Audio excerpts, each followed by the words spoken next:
Mas. Dalam Kang Mas. Menika ketinggalipun keluarga ageng. Kula kita ini bariyo besan. Lah nggih. Saking Kerdu Wonogiri nggih. Saking Pundi? Parang. Oh, merspe Mbak Sri nggih. Saking Parang Gupito, Pracimantoro. Oh, nggih nggih ngaturaken sugeng rawuh Mbah Kakung. Matur sembah nuwun nggih. Oh, buyute Mbak Dea kalian Mas Andi. Oh, bae nggih. Ngaturaken sugeng rawuh Mbak Uti sembah nuwun awet sehat nggih.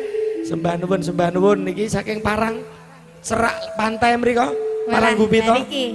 Wah, iya. Agendakan Mas. Agendakan ngono. Pantainya apa jenenge ngono kae iki? Pantai apa nggih? Sembuan. Pantai apa Mbak namanya?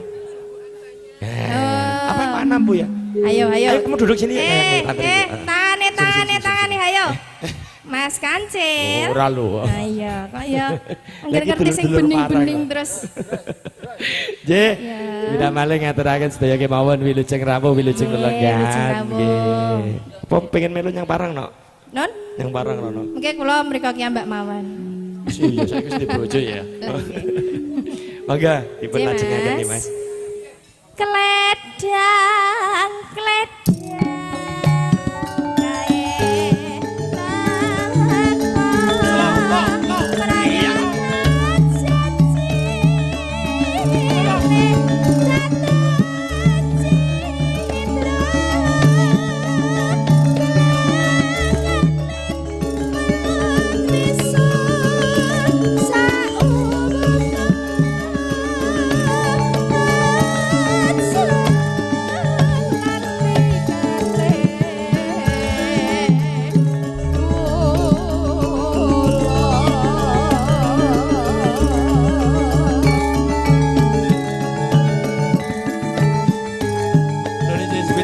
Keluarga ageng ingkang pitalah saking Parang Pracimantoro Wonogiri ngaturaken wilujeng rawuh wilujeng lelenggan dumateng panjenengan sedaya.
Menika ugi wonten ngajeng Bari Besan Sutrisno ketinggalipun sampun samapta ing gati nggih. Menika nunggu komando biasane Siap, Pak siap. Pambiyawara nggih. Nggih. Niki dipun lajengaken rumiyin Dipun nyuga telasaken sedaya nggih, nggih. Mas. Sedaya keluarga saking Paranggupita nggih. Parang niku Paranggupita nggih, Kang. Nggih, leres. Paranggupita, Paranggupita. nggih. Tanggane nanun lho. Oh, nggih. Kang. Iya.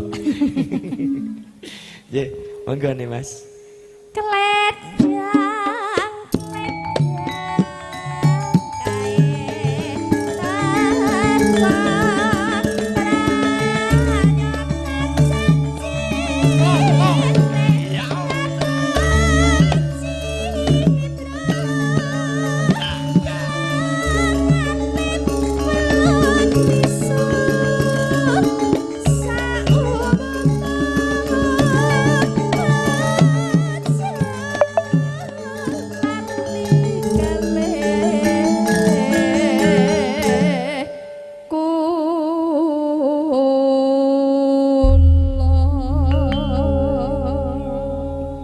Matur sembah nuwun, Kang Mas. Dawa sami-sami nih Mas